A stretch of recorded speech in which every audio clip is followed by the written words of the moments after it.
দর্শক, আমরা এই মুহূর্তে আছি চট্টগ্রামের ফটিকছড়ি এলাকায়। কেন এই এলাকায় এসেছি সেটি নিয়ে বলবো।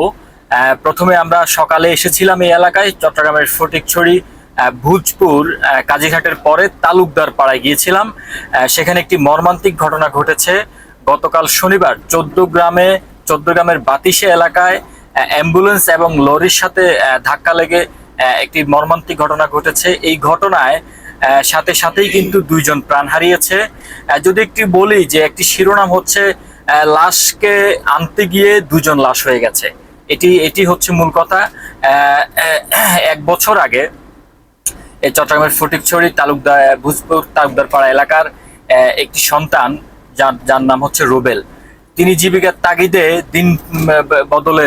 জীবন পরিবর্তনের জন্য, দিন বদলের জন্য কিন্তু তিনি বাংলাদেশ ছেড়ে গিয়েছিলেন আরব দেশে এবং সৌদি আরবে। সেখানে গিয়ে তিনি গত বছরের 17 জুলাই কিন্তু তিনি সেখানে পাড়ি জমিয়েছেন।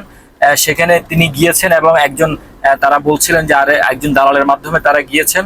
সেখানে গিয়ে তিনি একটি কর্মে যোগদান করেছেন। সেখানে তার যে কফিল অর্থাৎ তার যে মালিক ছিলেন, সেই মালিকের সাথে একটি দ্বন্দ্ব শুরু হয় সামান্য একটি বিষয় নিয়ে। তিনি সেখানে কাজের ফাঁকে বার্গার খেয়েছিলেন, একটি কম দামি বার্গার। সর্বোচ্চ আমাদের যে বাংলাদেশে তো 60 টাকা 70 টাকা দিয়ে বার্গার পাওয়া যায়, এই বার্গার খেয়েছিলেন। এটির অজুহাতে কিন্তু সেখানে তিনি নির্মমতার শিকার হয়েছেন। তার মালিক তার উপর নির্যাতন করেছে, সেই নির্যাতনের কারণেই কিন্তু তিনি মৃত্যুবরণ করেছেন। এখন এখানে স্থানীয়রা বা তাদের স্বজনরা বলছেন যে দালাল নিয়ে গেছেন, সেই দালাল কিন্তু এটার সাথে যোগসাজশ ছিল। যেমন এই দালালদের এখন একটা চক্র আছে যে তারা এই দেশ থেকে তারা ওইখানে বিদেশে গিয়ে আরবদের সাথে সম্পৃক্ত হয়ে তারা এই দেশ থেকে লোক নিয়ে যায়। পরবর্তীতে 2-4 মাস, 6 মাস, 1 বছর রাখে, এরপর তাদের উপর নির্যাতন শুরু করে দেয় এবং তাদেরকে তারা ওইখান থেকে বিতাড়িত করে এবং পরবর্তীতে আরেকজন নিয়ে যায়। এইভাবে একটি ট্রেন্ড কিন্তু তারা চালু করেছে, একটা প্রতারক চক্র। তারা এদেশ থেকে লোক নিয়ে যায়, সেখানে নিয়ে গিয়ে তাদেরকে 2-4 মাস রেখে নির্যাতনের শিকার করে তাদেরকে বাধ্য হয়ে তারা চলে আসতে হয়। এভাবে একের পর এক তারা লোক নিয়ে এই দেশ থেকে লোক গিয়ে তারা প্রতারিত হচ্ছে। তো আসলে একটু যদি আরেকটু বিস্তারিত বলি, এই যে আমরা এখন চট্টগ্রাম শহরে আছি, এই চট্টগ্রামের মানুষ কি পরিমাণ আত্মীয়তা প্রিয়, কি পরিমাণ আন্তরিক, এগুলা আসলে ভাষায় প্রকাশ করা যাবে না। আমিও কিন্তু আমার দেশের বাড়ি চাঁদপুর, কিন্তু আমি চট্টগ্রামে থাকি। চট্টগ্রামের মানুষদের সাথে আমার মিশামিশি হয়, তখন আসলে বুঝতে পারি কি পরিমাণ তারা আন্তরিক। একসময় এই চট্টগ্রামে এই যে বরিশালের মানুষ, বিভিন্ন ডিস্ট্রিক্টের মানুষ কিন্তু এই চট্টগ্রামে এসে স্থান নিয়েছে। এই চট্টগ্রামের মানুষ কিন্তু বাইরের ডিস্ট্রিক্টের মানুষকে পেলে নিজের আত্মীয়ের মতো, স্বজনের মতো বাসায় রাখতো এবং খুব আন্তরিকতা দেখাতো, খুব নিজের মতো করে তাদের বাসায় স্থান দিত। পরবর্তীতে আমরা বাইরের ডিস্ট্রিক্টের মানুষ কিন্তু তাদের এই দুর্বলতার সুযোগ নিয়ে তাদের অনেক ক্ষতি করে ফেলেছি। এই ক্ষতি করে ফেলার কারণেই কিন্তু তারা এখন আমাদেরকে একটু আর চোখে দেখে। তো যাক, এই উদাহরণটা কেন টানলাম, এই যে বিদেশেও সেম, এক সময় এই দেশের মানুষ বিদেশে গিয়ে কিন্তু অনেক সুযোগ সুবিধা পেত, অনেক ভালো অবস্থান করতে পারতো, কিন্তু এখন আর তেমনটা দেখা যায় না। এখন শুধু শুনি মানুষ বিদেশ গিয়ে প্রতারণার শিকার হচ্ছে, বিদেশ গিয়ে ফেরত আসছে, বিদেশ গিয়ে তেমন সুযোগ সুবিধা করতে পারছে না। এটার একমাত্র কারণ হচ্ছে এই দেশের কিছু মানুষ ওইখানে গিয়ে তাদের সাথে মিশে তাদের ক্ষতি করেছে, এবং অথবা তাদের সাথে মিশে কিভাবে বাংলাদেশের মানুষকে ওইখানে নিয়ে প্রতারণার শিকার করা যায়, সেইভাবে তারা এই জিনিসগুলো আরবদেরকে তারা শিখিয়ে ফেলছে। যার কারণে এখন একের পর এক কিন্তু এই ধরনের দুর্ঘটনা ঘটছে, এই ধরনের প্রতারণার শিকার হচ্ছে এই দেশের মানুষ। যাই হোক, এবার আসি যে কালকে যে দুর্ঘটনা হয়েছে সেই বিষয়ে। এই যে রুবেল আহমেদ, এই ভুজপুর তালুকদার পাড়ার সন্তান, তিনি অবিবাহিত। তিনি গিয়েছেন যে তার সংসারটাকে কিভাবে উন্নত করা যায়, তার জীবনটা কিভাবে বদলানো যায়, সেই জন্যই কিন্তু এই দেশের মানুষ প্রবাসে পাড়ি জমায়, নিজের স্বজনদেরকে ছেড়ে তারা প্রবাসে যায়। কিন্তু এই যে প্রবাসের যে কি কষ্ট, এগুলো আসলে যারা প্রবাসে যায় তারা ছাড়া আর কেউ বুঝে না। তো গত বছরের 17 জুলাই উনি গিয়েছিলেন, সেখানে যাওয়ার পরে এই যে নির্যাতনের শিকার হয়ে তিনি মৃত্যুবরণ করেছেন। তাকেই আনতে কিন্তু তার বড় ভাই বাবুল মিয়া এবং তার একজন মামাতো ভাই ওসমান গনি, তারা গিয়েছিলেন গতকালকে ঢাকা বিমানবন্দরে। তাকে রিসিভ করে তারা যখন আসছিলেন, তখনই কিন্তু এই চৌদ্দগ্রাম বাতির সাথে গাড়ি ওভারটেক করতে গিয়ে অ্যাম্বুলেন্স চালক একটি লরির সাথে ধাক্কা মারে। সেখানেই এমত অবস্থায় কিন্তু বাবুল মিয়া মারা যায় এবং ওসমান গনিকে সাথে সাথে সেখানে উপজেলা স্বাস্থ্য কমপ্লেক্সে নিয়ে যাওয়া হয়। সেখানে নিয়ে যাওয়ার পরে তাকে মৃত ঘোষণা করেন। তিনিও কিন্তু মারা যান।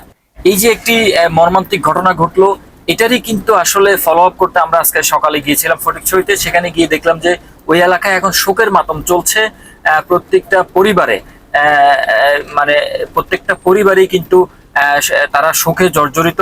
এবং আরেকটি বিষয় যদি বলি, এই ঘটনায় কিন্তু আরেকটি মানুষ ছিলেন, রুবেল বাবুল মিয়ার চাচা বশির আহমেদ, মোহাম্মদ বশির আহমেদ। তিনি কিন্তু আল্লাহর অশেষ রহমতে তিনি বেঁচে গিয়েছিলেন। তিনি যখন বুঝতে পেরেছিলেন যে গাড়িটি নিয়ন্ত্রণ হারিয়ে ফেলছে, একটি লরির সাথে ধাক্কা খাচ্ছে, তখনই ঠিক উপস্থিত বুদ্ধি দিয়ে তিনি গাড়ি থেকে ঝাঁপ দিয়েছেন। ঝাঁপ দেওয়ার পরে কিন্তু তিনি আলহামদুলিল্লাহ বেঁচে গেছেন। তবে পিছনে একটি গাড়ির ধাক্কা খেয়ে, পিছনে একটি গাড়ি ছিল, ওই গাড়ির ধাক্কা খেয়ে কিন্তু তিনি তার হাতে ব্যথা পেয়েছেন। তবে তার সাথে আমরা কথা বলেছি, তিনি পুরো ঘটনার একটি বর্ণনা দিয়েছেন এবং তিনি আল্লাহর কাছে শুকর করছেন যে আজকে হয়তো বা তারও মৃত্যু হতে পারতো। তা আমরা আসলে এই যে যদি একটু বলি, এই যে রুবেল মিয়া যদি অবিবাহিত হয়, রুবেল মিয়ার বড় ভাই কিন্তু বিবাহিত, দুটি মেয়ে আছে। একটি মেয়ের বয়স হচ্ছে 2.5 বছর, আরেকটি মেয়ের বয়স হচ্ছে মাত্র 10 মাস। এই যে দুইটি মেয়ে বাবা হারিয়েছে, তারা কিন্তু এখনো উপলব্ধি করতে পারে নাই যে আসলে জীবনে বাবা কি জিনিস, বাবা কেন প্রয়োজন। আজকে বাবা নেই যে তাদের জীবনে কোন ধরনের অন্ধকারের ছায়া নেমে এসেছে, তারা এখনো বুঝতে পারে নাই। তবে তারা যত তাদের বুঝাবে, যতদিন যাবে যত তাদের বুঝাবে, তারা কিন্তু বুঝতে পারবে বাবা হারানোর ব্যথাটা। এরপরে আমরা যখন আবার ওসমান গনির বাসায় গেলাম, সেখানেও কিন্তু তার 3টি সন্তান, দুটি ছেলে একটি মেয়ে।